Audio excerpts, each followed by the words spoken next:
బాగున్నారా? మరి నిన్న స్టోరీ బాగుంది కదా? సరే, ఇవాళ యేసుప్రభు వారు చేసిన ఇంకో అద్భుతాన్ని మీకు వివరిస్తానే. వార్తల్లో 4వ సువార్తలో 5వ అధ్యాయంలో ఈ ఈ అద్భుతము యేసుప్రభు వారు చేశారు. ఓకే, సో జాగ్రత్తగా వింటారా పిల్లలు? గుడ్. అయితే 2వ వచనం నేను చదువుతున్నాను, జాగ్రత్తగా వింటారా? యెరూషలేములో గొర్రెల ద్వారం దగ్గర హెబ్రీ భాషలో బెతెస్దా అనబడిన ఒక కోనేరు కలదు. దానికి 5 మండపములు కలవు. దేవదూతలు కూడా ఏం చేసేవంటే ఆయా సమయాల్లో వచ్చి ఆ నీళ్ళని కదిలించేవి. కదిలించినప్పుడు దేవదూతలు గొప్ప శక్తివంతమైనవి కదా.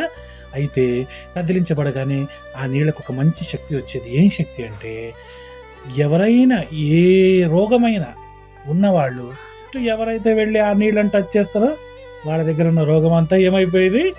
స్వస్థపోయేది. అద్భుతం కదా. ఏ మందు లేదు, ఏ మ్యాజిక్ లేదు.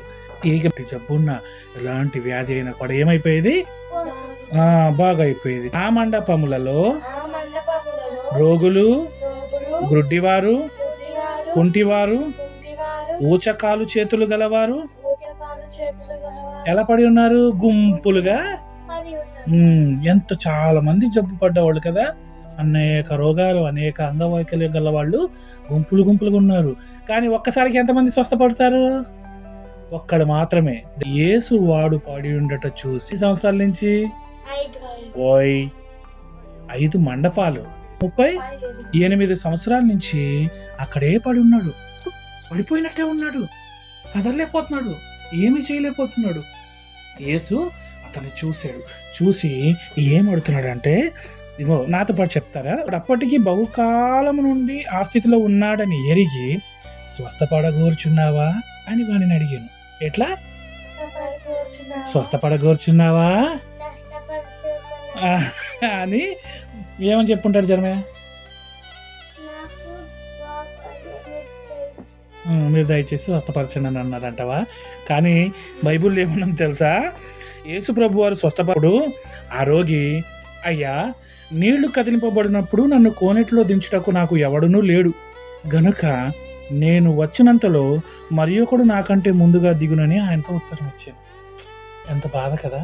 ఒక మాటలు ఏమంటున్నాడంటే, 38 సంవత్సరాల నుంచి నేను ఇక్కడే పడి ఉన్నాను, నాకు ఎవ్వరు లేరు, నాకు హెల్ప్ చేసేవాళ్ళు ఎవరు లేరు. బాధ కదా.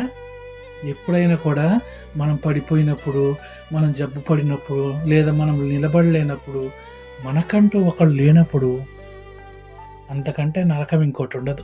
అని అతని మనసులో బాధ ఉండిపోయింది. యేసుప్రభు ఏం అడిగారన్న విషయాన్ని కూడా అతను ఆలోచించాడో లేదో తెలియదు. కానీ నేను ఒంటరి అయిపోయాను ప్రభువా, నాకంటే ఎవరు హెల్ప్ చేసేవాళ్ళు లేరు ప్రభువా అని బాధతో చెప్తున్నాడు.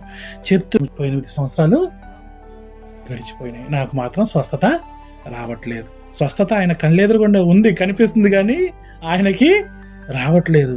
అయితే బాధపడుతున్నారా? బాధపడకండి. ఎందుకంటే దేవుడు ఎవరు? యేసు ప్రభు వారు అద్భుతాలు చేసేవారు. ఓకేనా? అయితే యేసు ఏమన్నారంటే, నీవు లేచి నీ పరుపెత్తుకొని నడుమని వానితో చెప్పగా, ఏమన్నారు? నీవు లేచి నీ పరుపెత్తుకొని నడువు. మళ్ళీ చెప్తారా?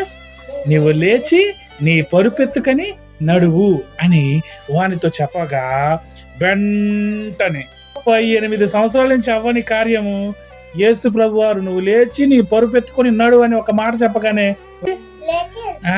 వెంటనే స్వస్థత నొంది తన పరుపెత్తుకొని క్యాజువల్ గా నడుచుకుంటూ వెళ్ళిపోయాడు కదా. నడుచుకుంటూ వెళ్ళిపోయాడు. అయితే రైట్, ఆ దినమున విశ్రాంతి దినం కదా, ఈరోజు నువ్వు అసలు నువ్వు పరుపెత్తుకుని నడవచ్చా అని ఎవరన్నారు? యూదులు అన్నారు. యూదులు అంటే అందుకు వాడు నన్ను స్వస్థపరిచిన వాడు, నన్ను ఎవరైతే స్వస్థపరిచాడో ఆయన ఏమన్నాడు? నా పరుపెత్తుకొని నడుచుకో, నువ్వు నడుచుకుంటూ వెళ్ళిపో అని అన్నాడు. అందుకోసం నేను నడిచాను అని అన్నారు. అయితే ఇక్కడ ఒక విచిత్రం చెప్పనా? వింటారా జాగ్రత్తగా పిల్లలు? యేసు దేవాలయంలో అతన్ని చూసి, ఇదిగో స్వస్థత నొందితివి, మరి ఎక్కువ కీడు నీకు కలగకుండానట్లు ఇక నువ్వు పాపము చెయ్యకు అని చెప్పాడు. వాడు వెళ్ళి తన స్వస్థపరిచిన వాడు యేసు అని యూదులకు, స్వస్థపరిచింది యేసే కదా. అప్పుడు యేసు ఎవరో తెలుసా? ఆయనకి యేసు ప్రభు అని తెలుసా? తెలీదు. ఇప్పుడు ఎలా తెలిసింది? ఇప్పుడు యేసుప్రభు నేను స్వస్థపరచడం అని చెప్పాడా? చెప్పలేదు కదా, మరి ఎట్లా తెలిసింది? పాపం చేయొద్దంటే నేను కూడా చెప్తా, క్రిస్టి తప్పు చేయొద్దు, జర్మయ్య నువ్వు దొంగతనం చేయొద్దు, అబద్ధం చేయొద్దు అంట. నేను యేసుప్రభు అయిపోతానా కదా? మరి ఎలాగా చెప్తానా, వింటారా? బైబిల్ ఉందా? సరే బైబిల్ తీయండి. తీసారా? రైట్. మొదటి తిమోతికి రాసిన పత్రిక, మొదటి పత్రిక 1వ అధ్యాయం 15వ వచనంలో ఏముందంటే, దీనిని మీరు కంటత వాక్యంగా చేసుకోవాలి. ఓకేనా? చెప్పండి నాతో పాటు. పాపులను రక్షించుటకు క్రీస్తు యేసు లోకమునకు వచ్చెనను వాక్యము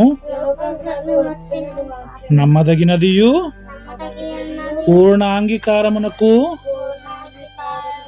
యోగ్యమైనదినై ఉన్నది. యేసు ప్రభు వారు దేవాలయానికి వెళ్ళినప్పుడు దేవాలయంలో ఎవరు కనిపించారు? ఈ స్వస్థత పొందినవాడు కనిపించాడు. అప్పుడు యేసు ప్రభు వారు ఏం చెప్పారు? నువ్వు స్వస్థత పొందావు కదా, ఇక నువ్వు పాపం చేయవద్దు. ఎందుకు పాపం చేయవద్దు? మరీ ఎక్కువ కీడు నీకు కలుగుతుంది. ఎంత కీడు కలిగిందంటే 38 సంవత్సరాలు అక్కడే పడి ఉన్నాడు కదా. ఒక గంట సేపు నువ్వు చర్చిలో కూర్చోమంటే సరి కూర్చోవు జర్మయ్య కదా. దేవుడు స్వస్థపరిచాడు, కానీ ఇప్పుడు వార్నింగ్ ఇస్తున్నాడు. ఏంటి?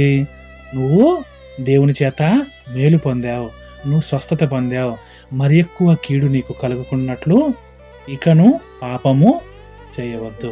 సరే, ఇంతకీ మన క్వశ్చన్ ఏంటి? యేసు ప్రభు అని ఎలా గుర్తుపట్టాడు అని. అంతే కదా, అంతే కదా, రైట్. అయితే ఇక్కడ క్లియర్గా ఉంటుంది.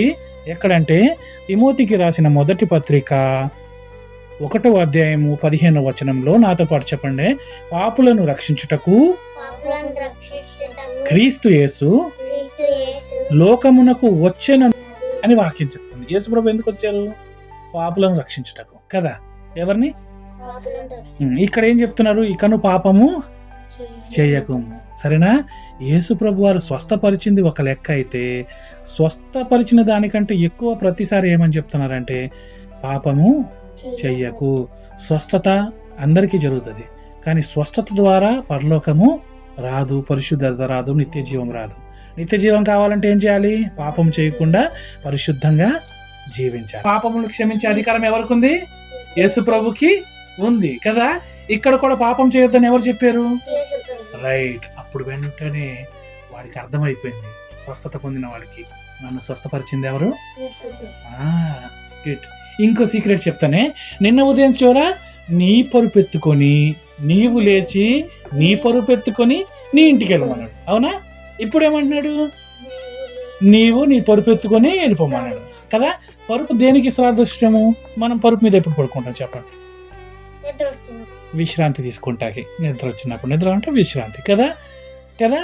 ఈ పాపం ఈ ఈ ఈ జబ్బు పడ్డవాడు, మూల పడ్డవాడు, వాడికి పడుకున్నాడే కానీ విశ్రాంతి లేదు. అయితే వాక్యం ఒక మంచి ఆన్సర్ చెప్తుంది తెలుసా? గొప్ప వాక్యం. మనం ఎప్పుడు చదువుతూనే ఉంటాం. విశ్రాంతినిచ్చేది ఎవరు అని అంటే చూసుకోండి. మత్తయి సువార్త 11వ అధ్యాయం 28వ వచనం నేను చెప్తాను, మీరు నాతో పాటు రిపీట్ చేయండి. చెప్పండి. మత్తయి సువార్త 11వ అధ్యాయము 28వ వచనం. ప్రయాసపడి భారము మోసుకొనుచున్న సమస్త జనులారా నా యొద్దకు రండి, నేను మీకు విశ్రాంతి కలుగజేతును. వ్యర్థమైన అంటే అతనికి స్వస్థత కలగపోయిన పాపం దేవదూత రాగానే వచ్చి అక్కడక్కడే శరీరాన్ని కదిలిసి ఇంకా జీవితంలో నేను ఓడిపోయాను, అలసిపోయాను అనుకున్న వాడికి దేవుడు గొప్ప విశ్రాంతిని ఇచ్చాడు, గొప్ప విడుదలనిచ్చాడు. ఇంకా చెప్పాలంటే నేను నీకు ఉన్నాను అని చెప్పి, నీళ్లు కదిలింపబడినప్పుడు నన్ను కోనేటిలోకి దించుటకు నాకు ఎవడు లేడు. ఒకటో విషయం, నాకు ఎవడు చెప్పండి, నాకు మళ్ళీ ఒకసారి చెప్పండి.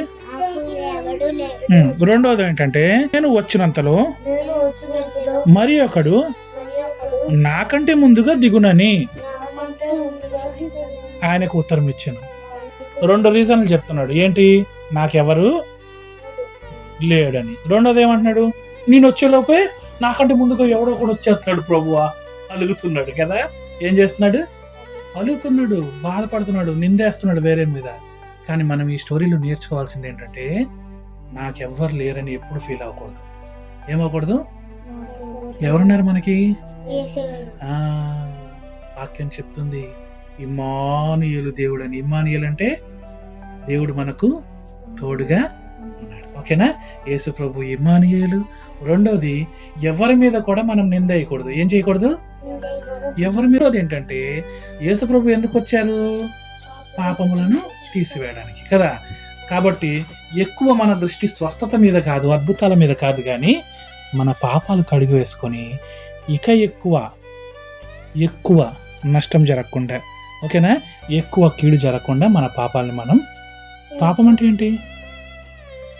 ఇంతకుముందు ఓకే, పాపం అంటే ఏంటి? ఆజ్ఞ అతిక్రమమే పాపం. ఆజ్ఞ ఎక్కడ ఉంది? 10 ఆజ్ఞలు ఇచ్చాడా దేవుడు? రైట్. వాక్యాన్ని మనం కాదని ఏదని చేస్తామో అదంతా కూడా పాపం పిల్లలు. దేవుని మాటని, దేవుని ఆజ్ఞని కాదని చేసి పాపం. ఓకేనా పిల్లలు? సో మనం ఎలా ఉండాలి? దేవుని వాక్యాన్ని చదివి, దేవుణ్ణి మనం మంచిగా ఫ్రెండ్షిప్ చేసి, ఓకేనా, పాపము చేయకుండా ఆయన ఎదుట నీతిగా బ్రతకాలి. గనుక ఆ మండపములలో రోగులు, గ్రుడ్డివారు, కుంటివారు, ఊచకాల చేతులు గలవారు గుంపులుగా పడి ఉన్నారు. ఎంతమంది? ఎవరెవరు ఉన్నారు చెప్పండి ఒకసారి. నేను చెప్తాను చూడండి. రోగులు, గుడ్డివారు, కుంటివారు, ఊచకాలు చేతులు గలవారు గుంపులుగా పడి ఉన్నారు. వాళ్ళు యేసుప్రభు దగ్గరికి వెళ్ళారా? యేసుప్రభు అక్కడికి వెళ్ళారా? గుడ్. ఈ పదం గుర్తుపెట్టుకోండి. ఎవరికి యేసుప్రభు అవసరమో వాళ్ళ యుద్ధకి యేసుప్రభువే వస్తారు. ఓకేనా? యేసుప్రభు మనం కావాలనుకోవాలి చాలు, ఆయన మన దగ్గరకు వస్తాడు. మనం ఆయన దగ్గరికి వెళ్ళకుండా, మనం ఆయన్ని కావాలనుకోకుండా ఆయన మన యుద్ధకు రావాలనుకోవడం మూర్ఖత్వం. ఓకేనా? అయితే స్వస్థత ఎక్కడుందో మీరు ఒక విషయం చెప్తానే, ఈసారి జాగ్రత్తగా ఆలోచిస్తారా? మీకు ఒక విషయం చెప్తానే, స్వస్థత పొందాలని మాత్రం గుంపులుగా ఉన్నారు, కానీ పాపము చేయకుండా ఉండాలని ఎంతమందికి చెప్పబడింది కదా? ఎంతమందికి చెప్పబడింది? ఒక్కడికే చెప్పారు. అంటే స్వస్థత పొందడానికి ఎంతమంది వచ్చినా ఎవరైతే పాపం చేయకుండా క్షమాపణ పొందుతారో వాళ్ళే దేవునికి ఇష్టమైన వాళ్ళుగా, వాళ్ళే మరీ ఎక్కువ కీడు పొందిన వాళ్ళుగా, వాళ్ళే దేవుని రాజ్యానికి, నిత్య జీవానికి వచ్చేవారిగా ఉంటారు. ఓకేనా? పిల్లలు కంటత వాక్యాలు నేర్చుకొని బైబిల్ని బాగా చదవాలి. రోజు చదువుతారా? ఓకే పిల్లలు, బాయ్. మళ్ళీ కలుసుకుందాం.